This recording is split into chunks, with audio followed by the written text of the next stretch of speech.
बड़ा करुणा में प्रसंग है और उनकी उत्तम भक्ति का चमत्कार है, प्रकाश है। महाप्रभु श्री हरिवंश चंद्रजू के शिष्य श्री हरिदास जी कई इस नाम के महापुरुष हुए हैं। ऐसे ही महाप्रभु के शिष्यों में भी श्री हरिदास जी का नाम आता है। हरिवंश महाप्रभु पर अनन्य निष्ठा हरिदास जी की थी, जो अपने हृदय में छुपा के रखते थे बात। हृदय का प्रेम वाणी से कहने पर बहुत हल्का हो जाता है। उनके गुणों को तो कोई प्रेमी ही समझ सकता है। कहने को तो वो वैश्य कुल में जन्मे थे, परंतु जहां बड़े बड़े साधकों की सिद्धों की पहुंच नहीं, उस गूढ़तम रहस्य राधा वल्लभ लाल के प्रेम में उनका प्रवेश था। कैरवा भाव रहस्य पारगमती श्री राधिका प्रेषा। डंके की चोट पर उनकी अनन्यता प्रकाशित होती थी। यद्यपि उनका शरीर काशी, भगवान विश्वनाथ जी की नगरी में रहता, काशी में वो रहते थे, परंतु उनकी अनन्य निष्ठा हरिवंश महाप्रभु के चरणों के प्रभाव से श्रीधाम वृंदावन में थी। क्योंकि अब निज धर्म आपनो कहे तहा नित्य वृंदावन रहत, बहुत प्रेम सागर जहां। काशी में रहते थे, शिष्य थे हरिवंश महाप्रभु के, और निष्ठा श्रीधाम वृंदावन की, हर समय वृंदावन का चिंतन। वृंदावन की रज जीवन थी, अर्थात काशी में रहते हुए रोज वृंदावन की रज को लगाना।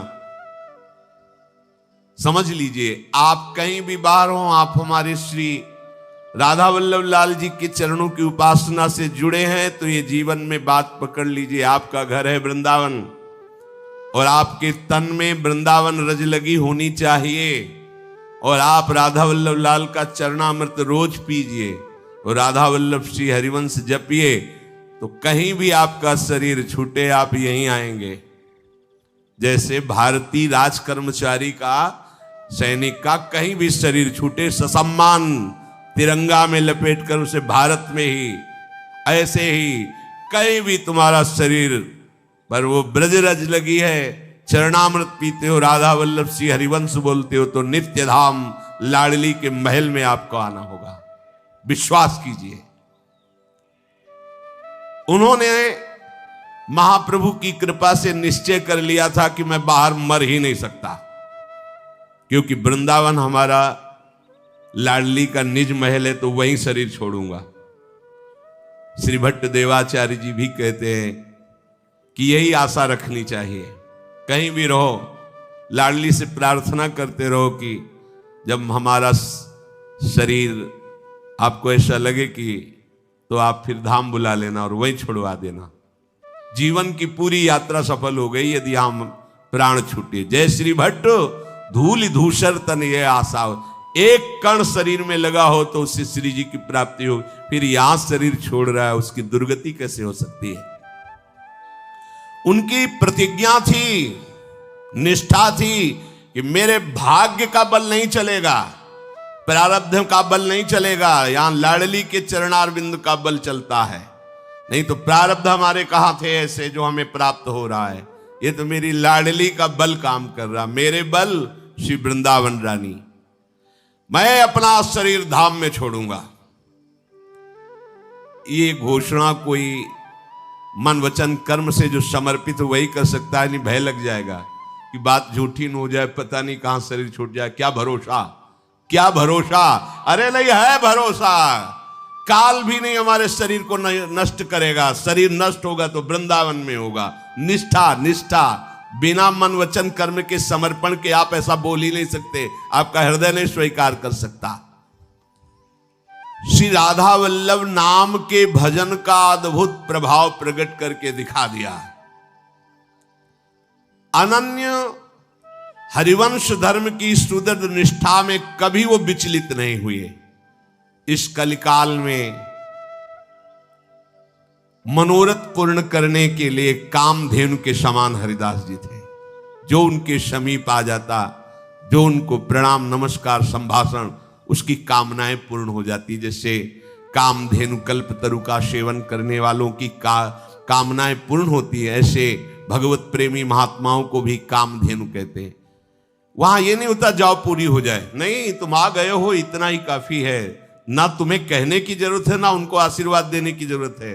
ये दरबार ऐसा है, अपने आप हो जाएगा, तुम्हें चिंता नहीं करनी। अगर तुम्हारी निष्ठा है, तुम्हारी भावना है तो। ये हर समय अपनी जिह्वा से राधा वल्लभ श्री हरिवंश, राधा वल्लभ श्री हरिवंश निरंतर जपते रहते थे। एक क्षण के लिए नाम छूटना इनके लिए असहनीय था। ये काशी में रहते थे, पर कहीं किसी से कोई अन्य संभाषण नहीं, अन्य कहीं दर्शन के लिए भी नहीं। ये अनन्य निष्ठा जब जागृत होती है तो फिर कुछ अच्छा नहीं लगता। अपने राधा वल्लभ लाल की सेवा से इनको अवकाश ही नहीं था। ये अपने धर्म में दृढ़ थे। चतुर्भक्त वही है जो गुरु प्रदत्त उपासना को दृढ़ता पूर्वक पकड़ ले, अपने भावों को गंभीर रखे, सहज में कोई जान न पावे। श्री हरिदास जी के हृदय में दूसरों को सुख पहुंचाने की चेष्टा का भाव भरा रहता था। सुख देवे को चावचित सब सोहित निष्काम, या सुधर्म हरिवंश को नाम गिरा विश्राम।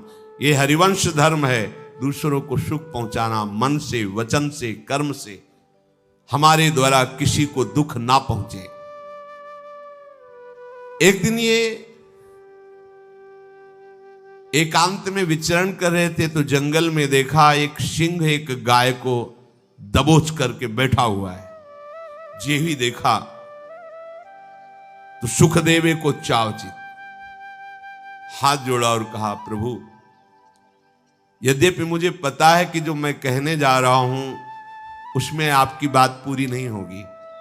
कहां आपका इतना आहार, कहां ये हमारा छोटा शरीर, और मैं प्रार्थना करता हूं कि आप इस गाय को छोड़ दीजिए और मेरे शरीर को पा लीजिए।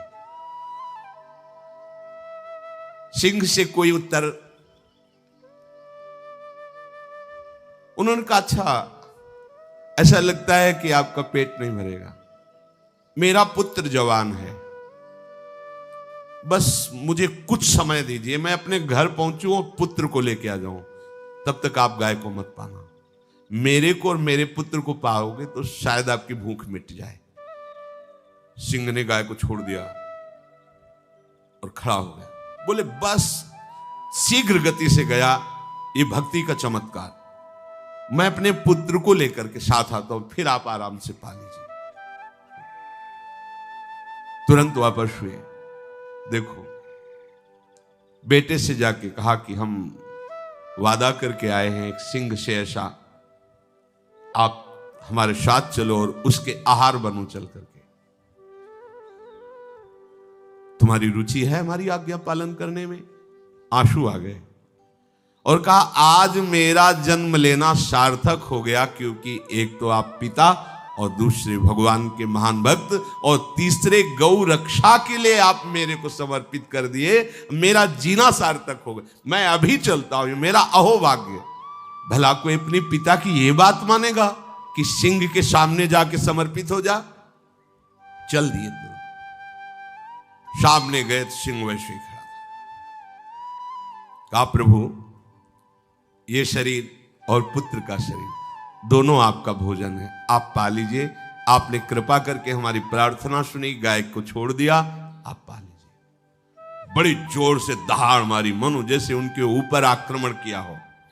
आंख मुन के, राधा वल्लभ श्री हरिवंश, राधा वल्लभ श्री हरिवंश। ये कोई बचाव पक्ष से नहीं, सहज समर्पित किया, अपने प्रभु का स्मरण करते हुए ये शरीर इनका आहार बन जाए। जब दहाड़ के बाद कोई शरीर में हलचल नहीं हुई सिंह के द्वारा करने पर, तो आंख खुलकर देखा सामने तो चतुर्भुज भगवान नारायण। उन्होंने कहा, जानते हो कि हमारे हृदय में कोई फर्क नहीं पड़ेगा। फिर ऐसी लीला